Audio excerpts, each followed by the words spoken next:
The most dangerous thing in the wilderness isn't the cliff. It's the person hiking behind you. Everyone believes nature is the threat, that if someone falls, it's just a tragic accident. The mistake was small, a story repeated too perfectly, a detail no one thought to question. 14 years apart, the same mountain heard the same words. This is a real American crime case about how the forest almost got away with murder. There is a specific kind of silence inside a ranger station after a search and rescue operation is officially scaled back. It is heavy.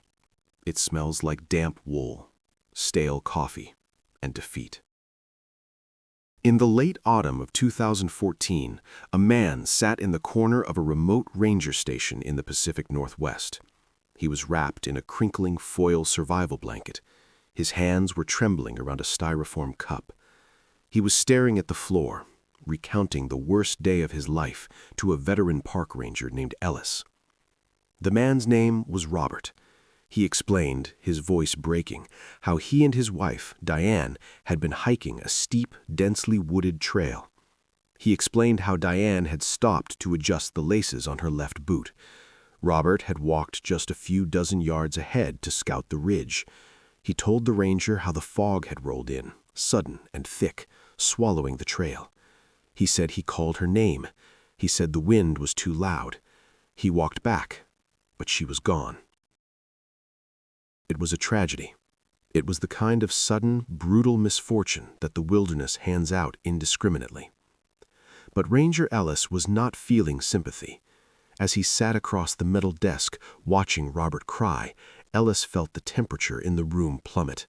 He felt a creeping, paralyzing sense of nausea. Ellis had been a ranger for nearly 2 decades. He had taken hundreds of incident reports. He had comforted grieving families and coordinated massive grid searches. But as he listened to Robert, he realized he wasn't just hearing a familiar scenario. He was hearing a script. The pacing of the words, the specific detail of the left boot, the sudden arrival of the fog, the detail about the wind taking his voice. Ellis recognized it all. Because 14 years earlier, in the year 2000, in a different sector of the very same mountain range, Ellis had been the junior ranger who took a missing persons report from a young, grieving husband. That man had also lost his wife on a trail. She had also stopped to adjust her footwear. The fog had also rolled in. The wind had also swallowed her name. That grieving husband in 2000 was Robert. His first wife's name was Sarah. She was never found. Now Robert was back, with a new wife, and the exact same story. We have a deeply ingrained cultural relationship with the American wilderness. We view national parks as sanctuaries. They are our cathedrals of nature, places we go to escape the cynical, mechanized machinery of modern civilization. We step onto a trailhead and assume we are stepping out of the human world and into the wild. But predators know something the rest of us do not. The wilderness is not an escape from human nature. It is a blank canvas for it. If you want to commit a murder, a city is a terrible place to do it. Cities have cameras, witnesses, cell tower pings, and dedicated homicide detectives. But if you want to make someone disappear, the American wilderness offers you the perfect murder weapon. It offers you gravity. It offers you exposure. It offers you rivers that run fast and deep, and ravines that no human eye will look into for a century. More importantly, the wilderness offers you the ultimate alibi, the myth of the tragic accident. When someone vanishes in a city, the police assume foul play. When someone vanishes in a national park, the authorities assume a mistake. They assume the victim took a wrong turn, slipped on a wet rock, or succumbed to the elements. The vastness of nature provides a built-in presumption of innocence for whoever survives the trip. This case is not just about a man who killed his wives. It is about a calculated exploitation of how we view nature, how we conduct investigations, and how easily a sociopath can weaponize our own rescue systems against us. To understand how Robert almost got away with this twice, you have to look at the anatomy of the first disappearance. In the autumn of 2000, Robert and his first wife Sarah were hiking a rugged backcountry loop. Robert was an experienced outdoorsman, Sarah was not. According to Robert's statement at the time, they got separated. When Robert reported her missing, the park system reacted exactly as it was designed to. A search and rescue, or SAR, operation was launched. This is the first critical blind spot in wilderness investigations. When an SAR operation begins, it is a rescue mission, not a crime scene investigation. The priority is speed. Finding a living, breathing human before the temperature drops is all that matters. Within hours, helicopters were chopping through the air. Tracking dogs were brought in. Over 100 well-meaning volunteers, park personnel, and local deputies flooded the woods. They hiked off-trail, broke branches, moved rocks, and yelled Sarah's name. In doing so, they completely destroyed the area. If there had been signs of a struggle, scuff marks in the dirt, a broken fingernail, a dragged body, the rescue operation erased it. 100 pairs of boots trampled whatever story the forest floor was trying to tell. This is the terrible irony of the wilderness murder. The killer doesn't have to hide the evidence. He just has to call 911 and wait for a fleet of heroes to arrive and destroy the evidence for him. The search for Sarah lasted nearly 2 weeks. The weather turned bitter. Snow covered the high elevations. Eventually, the search was called off. The presumption was that Sarah had wandered off the trail, gotten lost, and died of exposure. Her body was eventually recovered a year later by a backcountry hunter. She was found at the bottom of a steep scree field. The medical examiner ruled it blunt force trauma consistent with a massive fall. The death was ruled an accident. Robert played the part of the shattered widower perfectly.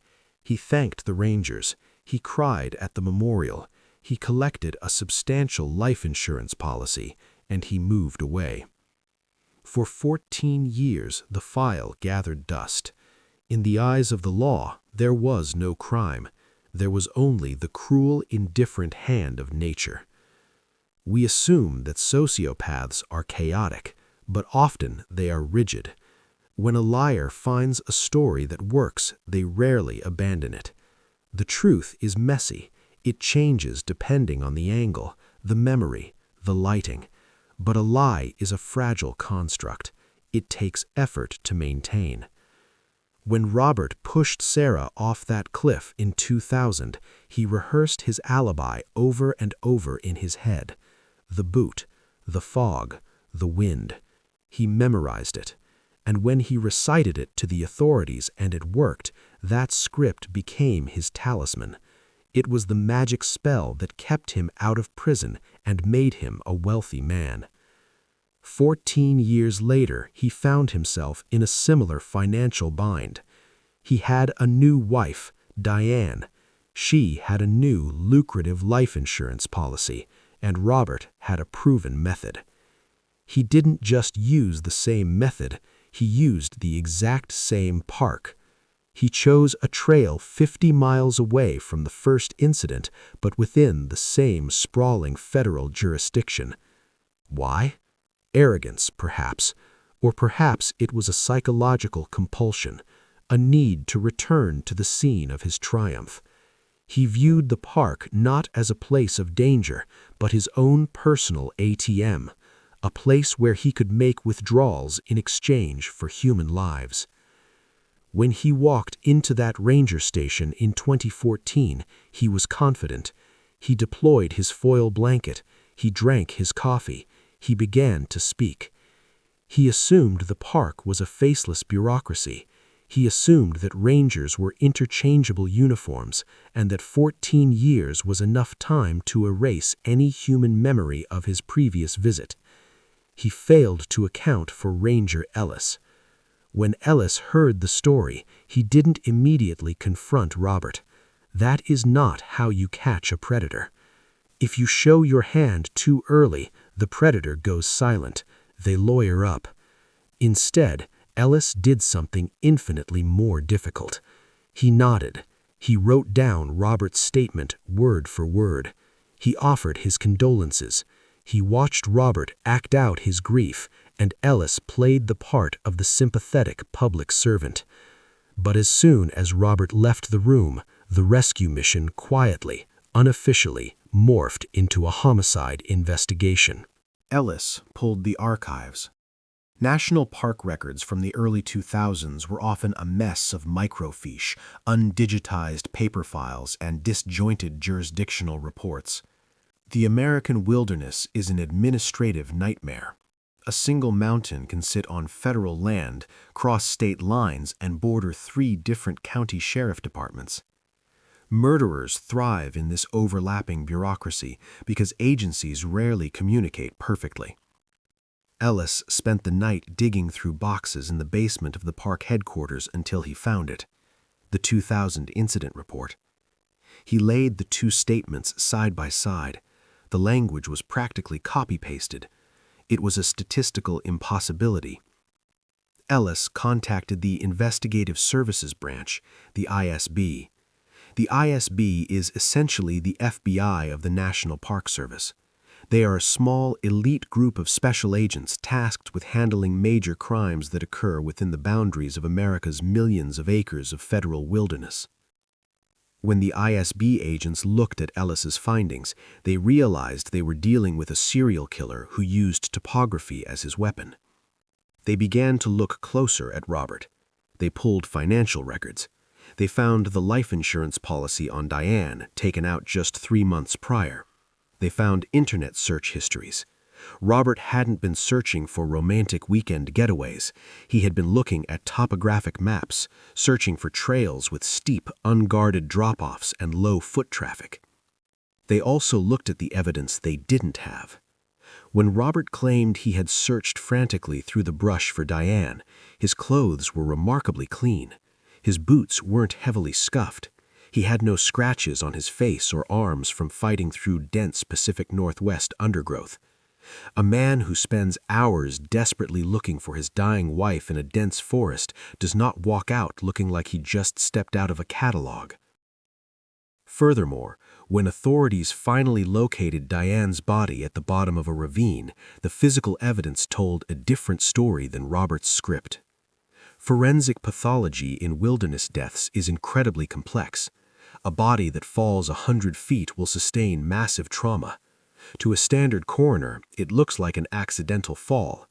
But a forensic anthropologist can tell the difference between injuries sustained during the fall and injuries inflicted before the fall. They found defensive wounds, scratches on Diane's hands, a specific type of bruising on her shoulders that suggested she was grabbed forcefully from behind, not that she had tumbled forward. The illusion was breaking. The wilderness alibi was falling apart. The trial of Robert Kalukas was not just an indictment of a murderer, it was a pulling back of the curtain on the vulnerability of our outdoor spaces. In court, the defense relied heavily on the wilderness myth. They pointed out that nature is inherently dangerous. People trip, people fall, the wind does howl and the fog does roll in. They argued that prosecuting a man for a tragic accident would set a dangerous precedent for anyone who takes a loved one into the woods. But the prosecution had something more powerful than the myth of nature. They had the pattern of human behavior. They brought Ranger Ellis to the stand. Ellis testified calmly.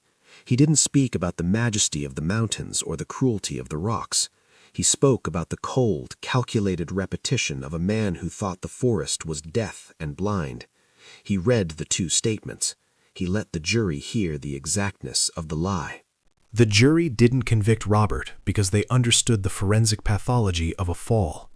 They convicted him because they recognized the arrogance of his script.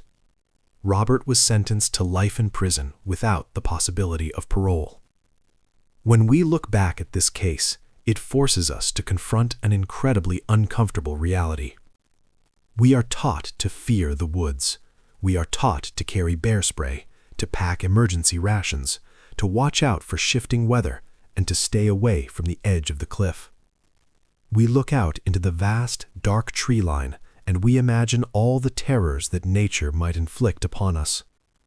We look at the wild, and we see danger. But this case proves that the greatest danger in the wilderness is rarely the environment itself.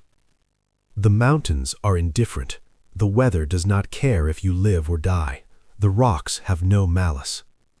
The true danger lies in the isolation. The wilderness strips away the safety nets of society.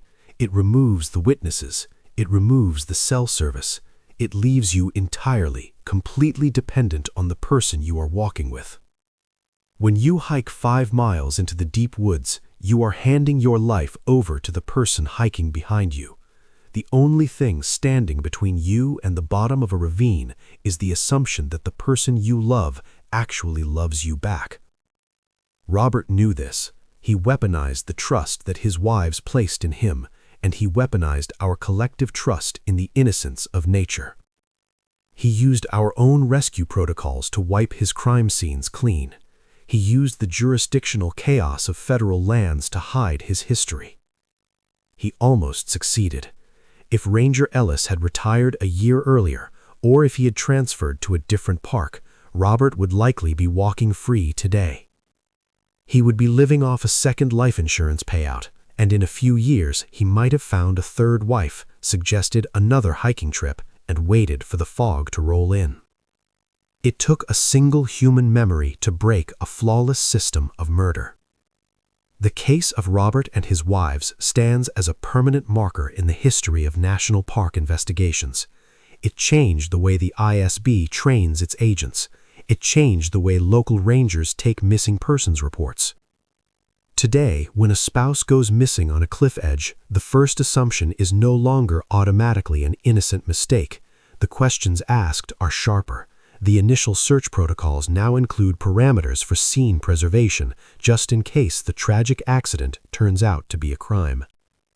The system learned, but the wilderness remains exactly as it was. It remains vast, silent, and entirely capable of swallowing a human being without a trace.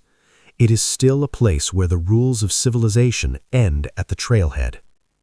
You can buy the best hiking boots, you can pack a GPS beacon, you can memorize the trail maps, but the next time you find yourself standing on the edge of a scenic overlook, feeling the cold wind brush against your face, listening to the absolute silence of the wild, you might want to stop and ask yourself a question.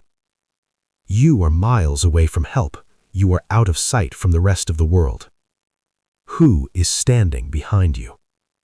And yes, before you go, if you appreciate these deep dives into the hidden realities beneath the stories we think we know, please make sure to subscribe to the channel. It helps us keep pulling back the layers. Stay safe out there.